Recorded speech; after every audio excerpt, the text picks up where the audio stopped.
Bayangkan sebuah kerajaan yang dibangun dari kemarahan dan pengkhianatan, di mana seorang pemimpin bijak dan berani, Arya Wiraraja, berusaha menciptakan benteng pertahanan yang tak tertembus. Apa yang sebenarnya terjadi ketika seorang ayah yang berduka mempersiapkan benteng untuk melawan salah satu kerajaan terkuat di tanah Jawa? Namun, setelah kematian Arya Wiraraja, ketegangan antara Lamajang dan Majapahit memuncak. Perang saudara yang melibatkan pengkhianatan, fitnah, dan pembalasan dendam mengguncang tanah Jawa. Apa yang sebenarnya terjadi? Jangan lewatkan kisah penuh intrik dan sejarah yang menegangkan ini. Klik tombol subscribe dan nyalakan lonceng notifikasi untuk mengikuti perjalanan epik Arya Wiraraja dan Kerajaan Lamajang Tigang Juru. Saksikan sekarang dan temukan kebenaran di balik sejarah kerajaan di Nusantara ini.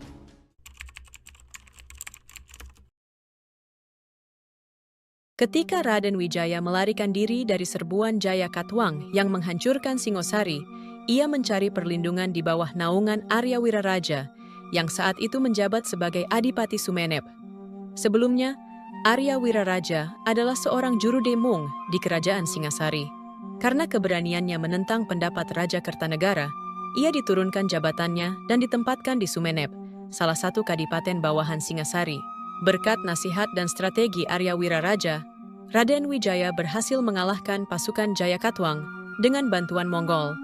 Setelah itu, Raden Wijaya mampu mengalahkan sekutu-sekutunya ketika Monggol sedang berpesta di pesisir utara Laut Jawa, sehingga Raden Wijaya menjadi Raja Majapahit, menggantikan Singasari.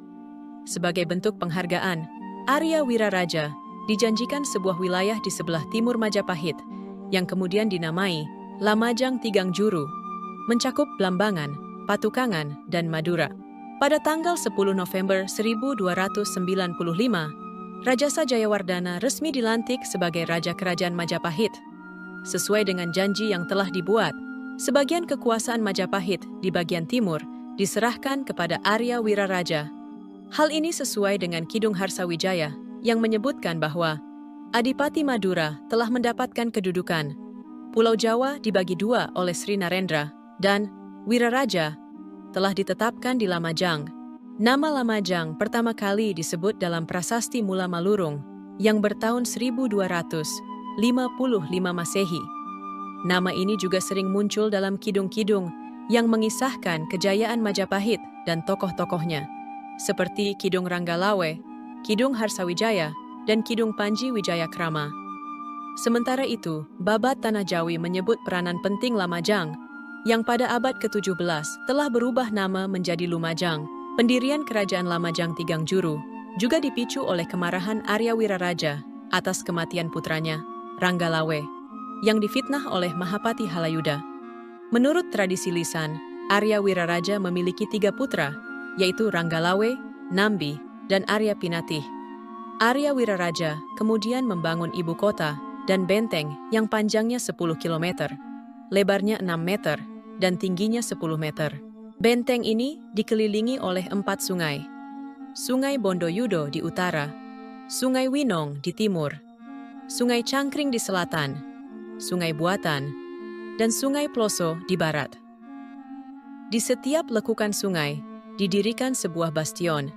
Hingga kini, 2 bastion tersebut masih tersisa reruntuhannya.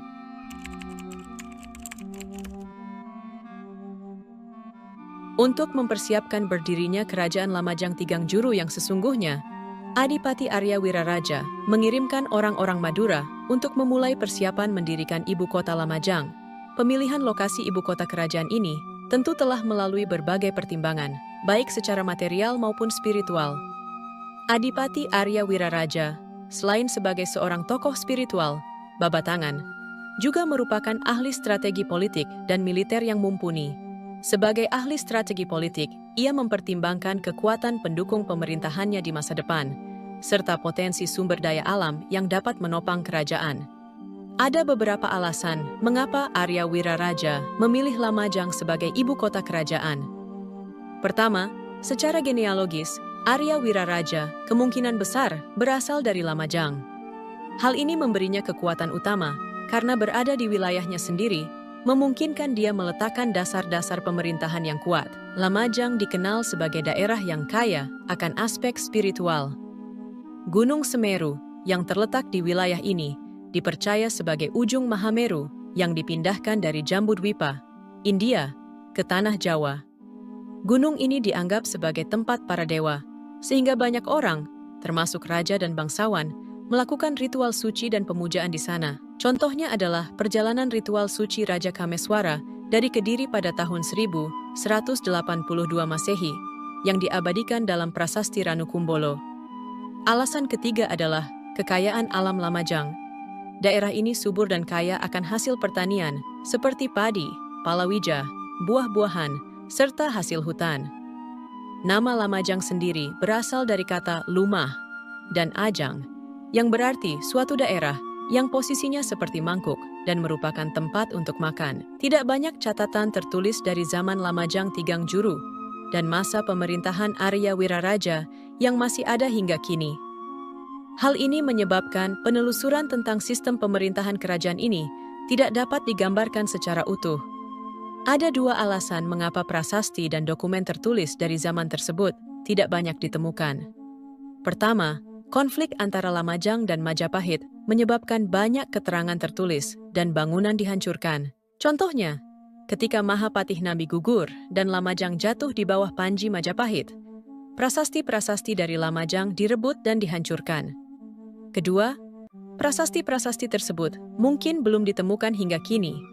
Namun, bukti arkeologis menunjukkan keberadaan beberapa situs bersejarah di Lumajang, bagian tengah dan utara. Situs-situs ini termasuk Kuto Arnon Situs Biting, Situs Sentono Alap-Alap atau Kebon Agung, Situs Candi Randuagung, dan reruntuhan Benteng Pajarakan di Kecamatan Randuagung. Keberadaan situs-situs ini menjadi bukti bahwa meskipun tidak ada prasasti atau dokumen yang menyebut eksistensi Kerajaan Lamajang Tigang Juru, bukti arkeologis telah menjadi saksi bisu keberadaan kerajaan yang makmur tersebut.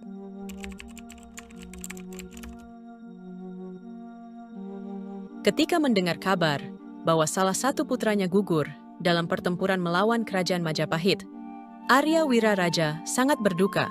Sebagai langkah antisipasi, ia mempersiapkan benteng pertahanan di ibu kotanya, Lamajang. Ibu kota ini dinamai Arnon, yang kini dikenal sebagai Situs Biting di Desa Kutorenon. Dalam bahasa Jawa kuno, Kuto berarti kota berbenteng, sedangkan Renon berasal dari kata renu, yang berarti marah. Jadi, Kutorenon berarti kota yang dibangun karena kemarahan. Dari sinilah awal mula ketegangan antara dua kerajaan besar di tanah Jawa, yaitu Majapahit dan Lamajang Tigang Juru. Selama Arya Wiraraja masih hidup, Majapahit tidak berani mengganggu wilayah Lamajang.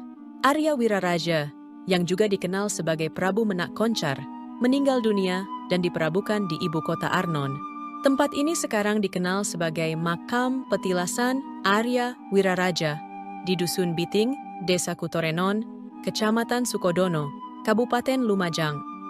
Setelah Arya Wiraraja wafat pada tahun 1316 Masehi, Mahapatih Nambi dari Majapahit, yang merupakan salah satu putranya, difitnah oleh Mahapati dan Raja Jayanagara, pengganti Raden Wijaya.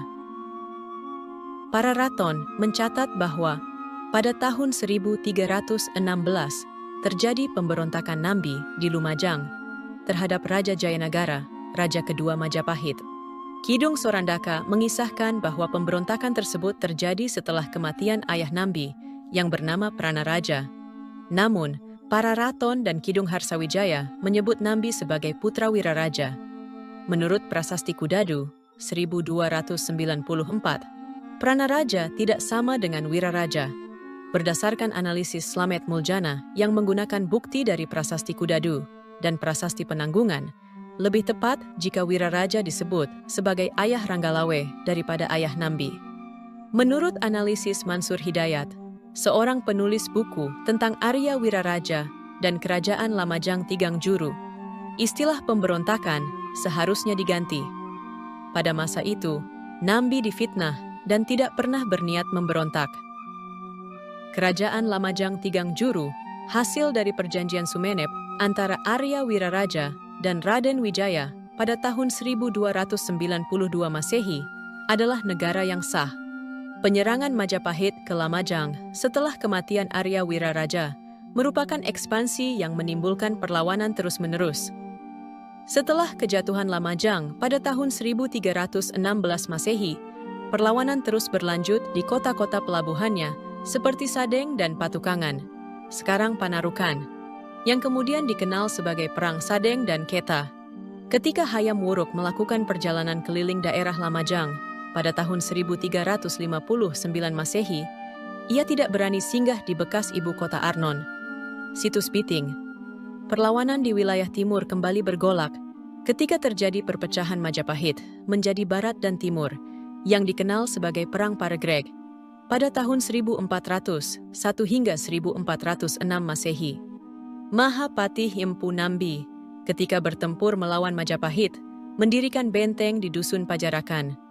Kitab Negara Kertagama menggambarkan peristiwa ini dalam Pupuh 48, bait 2 yang artinya, pada tahun Saka Muktiguna Paksarupa 1238 atau 1316 Masehi, antara bulan Maret-April, Prabu Jayanagara berangkat ke Lamajang menyerang dan menghancurkan musuh. Nambi beserta keluarganya dibinasakan dan kota Pajarakan dihancurkan. Seluruh negeri ketakutan oleh keberanian Baginda Raja yang bertakhta.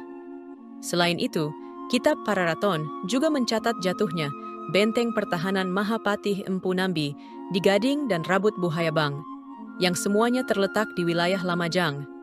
Kitab ini mengisahkan, Nambi difitnah oleh Mahapati, jasa-jasa perangnya tidak dihargai. Ketika ia melihat kesempatan yang tepat, ia memohon izin untuk menengok Wiraraja yang sedang sakit. Srijaya Nagara memberi izin, tetapi tidak memperkenankan terlalu lama. Nambi tidak kembali, ia menetap di lembah, mendirikan benteng, dan menyiapkan tentara. Setelah itu, Wiraraja meninggal dunia. Candi Randuagung, menurut sejarahnya, masih terkait dengan benteng Pajarakan yang merupakan benteng pertahanan. Berbeda dengan benteng Pajarakan yang kini telah rata dengan tanah, Candi Randuagung masih berdiri meskipun terdapat beberapa kerusakan akibat ulah tangan jahil.